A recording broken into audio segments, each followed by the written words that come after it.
নিতা, কোথায় গেলি? কি হয়েছে মা? নিতা তো বাড়িতে নেই। মানে কি? ও তো আমাকে ঘরে গিয়ে বলল নদীর পাড়ে ঘুরতে যাবে। আমাকেও তো তাই বলল, কিন্তু মেয়েটা যে কোথায় গেল। কোথায় আর যাব? তোমাদের জন্য কি আর বাইরে ঘোরার মতো উপায় আছে?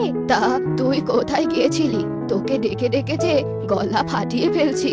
ওই পুকুর পাড়ে গিয়েছিলাম। আচ্ছা ঠিক আছে, চলো তো ঠাকুমা। এরপর বুড়ি আর নিতা নদীর পাড়ে যাওয়ার জন্য বের হয়। বলছি কি ঠাকুমা, নদী দেখতে অনেক সুন্দর হয়, তাই না? হ্যাঁ রে দাদু ভাই, অনেক সুন্দর। নদীতে অনেক জল থাকে, তাই না? হ্যাঁ রে দিদি ভাই, নদীতে অনেক জল থাকে। বুড়ি আর নিতা সেই রাস্তা দিয়ে যাচ্ছিল। এমন সময় রতন এক ঝুড়ি কলা নিয়ে সেই পথ দিয়েই যাচ্ছিল। ঠাকুমা, ও ঠাকুমা, আমি কলা খাবো, কলা কিনে দাও না। তোকে নিয়ে আমার হয়েছে মরণ। যা দেখিস তাই দেখে শুধু খাই খাই করিস। দাও না গো একটা কলা নিয়ে। আচ্ছা দাঁড়া, দেখছি কি করা যায়। ও বাবা রতন, রতন শোন বাবা। বলি মরণ, আমি আমার ক্ষেত থেকে কলা পেড়ে নিজে খেতে পারলাম না, এখন ওনাকে দিতে হবে। বলি কি, কলা খাওয়ার যখন এত ইচ্ছে, তো কিনে খেতে পারিস না? দেবেন না তো দেবেন না, তাহলে এত কথা শোনানোর কি আছে শুনি? এইটুকু মেয়ের কথা দেখো। এই মেয়ে লাগতে এসো না এইটুকু বয়সে, ঝরে পড়ে যাবে। আরে বাবা রতন, এইটুকু মেয়ে কি না কি বলেছে, আর তুই এভাবে ধমক দিচ্ছিস? দিবি না তো দিবি না, এত বলার কি আছে শুনি? হ্যাঁ দেব না, আমার গাছের কলা আমি তোমাদের দেব না। এই কথা বলে রতন সেখান থেকে চলে যায়, আর নিতা কান্না করা শুরু করে দেয়। আমার জন্য তোমাকে কত কথা শুনতে হলো দিদা। আচ্ছা আচ্ছা, এখন চুপ কর, আমরা নদীতে যাই। এরপর নিতা আর বুড়ি নদীর পাড়ে যায়। এ মা, কত বড় নদী আর কত জল! হ্যাঁ রে দিদি ভাই, এই নদীতে অনেক মাছ পাওয়া যায়। তাহলে তো বড়শি নিয়ে আসলে মাছ ধরা যেত। হ্যাঁ তা যেত। এখন চল আমরা ওই দিকটায় যাই। এরপর নিতা আর বুড়ি নদীর পাড় দিয়ে হাঁটতে থাকে। এমন সময় তারা নদীতে একটি কলা গাছ ভেসে আসতে দেখে। ঠাকুমা, ও ঠাকুমা, ওইটা কি ভেসে আসছে গো? কলা গাছ ভেসে আসছে রে। চলো না ঠাকুমা, আমরা ওই কলা গাছটা নিয়ে যাই, আমরা আমাদের পুকুর পাড়ে লাগিয়ে দেব। তোকে নিয়ে আর পারি না।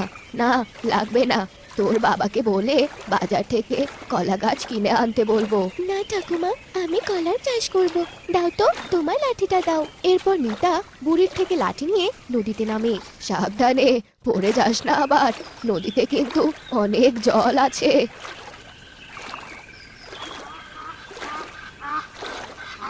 এই তো ধরতে পেরেছি, এবারে কলা গাছটা আমাদের পুকুর পাড়ে লাগাবো। এই বলে নিতা গাছটি নিয়ে উপরে উঠে আসে। এবার বাড়িতে গিয়ে কলা গাছটা লাগাতে হবে। আচ্ছা চল। বুড়ি আর নিতা বাড়িতে চলে আসে, আর একটি কোদাল নিয়ে পুকুর পাড়ে চলে আসে।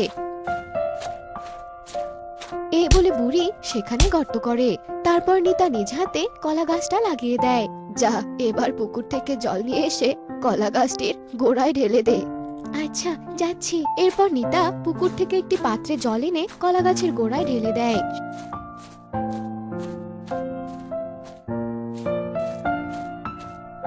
শোন, সন্ধ্যা নেমে এলো, চল এবার ঘরে চল, না হলে তোর মা আবার বকা দেবে কিন্তু। ঠিক আছে চলো আমরা ঘরে যাই। নিতা আর বুড়ি ঘরে চলে আসে। রাতে বাবা মহেশ বাড়িতে আসে। বাবা বাবা, জানো আজকে কি হয়েছে? কি হয়েছে আমার মায়ের? ওই যে রতন কাকু আছে না, উনি আজকে কলা নিয়ে যাচ্ছিল। আমি একটা কলা খেতে চেয়েছিলাম বলে ঠাকুমাকে অনেক অপমান করেছে। ঠাকুমা আমাকে সব কথা খুলে বলেছে। আচ্ছা তুইও নিয়ে ভাবিস না, আমি কাল তোর জন্য বাজার থেকে অনেক কলা এনে দেব। না বাবা, আমি বাজার থেকে নিয়ে আসা কলা খাবো না। এই যে আমি যে গাছ লাগিয়েছি, সেই গাছের কলা খাবো।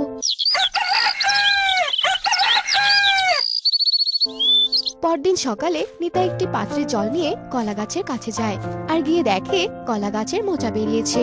কি, আমার কলা গাছে কলার মোচা বেরিয়েছে, কি মজা। ঠাকুমা, ও ঠাকুমা, এদিকে এসে দেখে যাও, আমার কলা গাছে মোচা বেরিয়েছে। নিতার ডাক শুনে বুড়ি সেখানে আসে। কি হয়েছে, এত চেঁচামেচি করছিস কেন? দেখো দেখো, আমাদের কলা গাছে মোচা বেরিয়েছে। তাই তো দেখছি রে, কি আজব ব্যাপার, এত ছোট কলা গাছে মোচা বেরিয়েছে। তাতে কি হয়েছে, কলা হলেই হলো।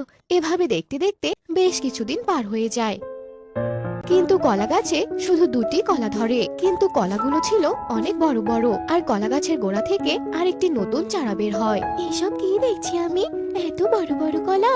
এমন সময় সেখানে বুড়ি আর মহেশ চলে আসে। কি রে মা, তোর গাছে তো শুধু দুটো কলা ধরেছে। কিন্তু কলাগুলোর সাইজ দেখেছিস বাবা? হ্যাঁ মা। আচ্ছা বাবা, তুমি একটা কাজ করো, একটা কলা বাড়িতে রেখে আরেকটা কলা বাজারে বিক্রি করে এসো। কিন্তু এত বড় কলা আমি কিভাবে নিয়ে যাব? আচ্ছা তোরা থাক, আমি তবে একটা গাড়ি নিয়ে আসি। এরপর মহেশ ওর গাড়ি নিয়ে আসে।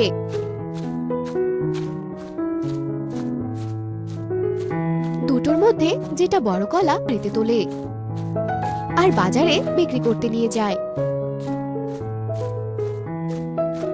বাজারের লোকেরা এত বড় কলা দেখে ভিড় জমায়। কি এত বড় কলা তুই কোথায় পেলি মহেশ? আমার মেয়ে পুকুর পাড়ে চাষ করেছে, এত বড় কলা হয় নাকি? আবার এত বড় কলা আবার হয় নাকি রে? হয় হয়, পুকুরওয়ালা দিলে ঠিকই হয়। রতন কোনো কথা না বলে সেখান থেকে চলে যায় আর দূরে গিয়ে বলে, ব্যাপারটা কেমন সন্দেহজনক লাগছে। দেখতে হবে বিষয়টা আসলে কি।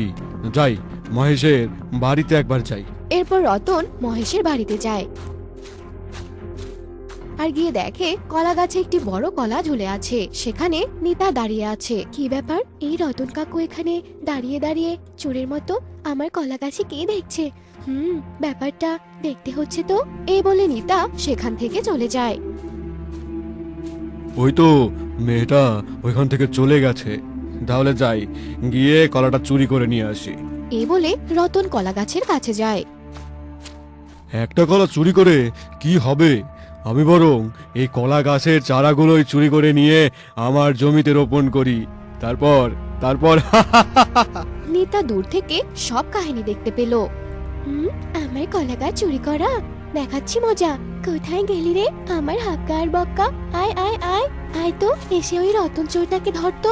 নিতার ডাক শুনে দুটো কুকুরই চলে আসে আর রতনকে তাড়া করে। ওরে বাবারে, কে আছো? কোথায় আছো? বাঁচাও বাঁচাও, এই পাগলা কুকুরের হাত থেকে আমাকে বাঁচাও। রতন দৌড়াতে দৌড়াতে একটি পুকুরে গিয়ে লাফ দেয় আর কুকুরগুলো পুকুর পাড়ে এসে ডাকতে থাকে, দেখ দেখ কেমন লাগে, চুরি করার কেমন মজা। এরপর নিতার বাবা তাদের ফসলের জমিতে ওই কলা গাছের চারাগুলো লাগিয়ে দেয়। আর বেশ কিছুদিন পর প্রতিটা কলা গাছে দুটি করে কলা ধরে। আমার নিতা দিদা ভাইয়ের, আমার নিতা দিদি ভাইয়ের একটি কলা গাছ থেকে আজ কতগুলো কলা হয়েছে তোর, দেখ মহেশ। হ্যাঁ মা, তুমি ঠিকই বলেছো, এক কলা গাছ থেকে দুই কলা।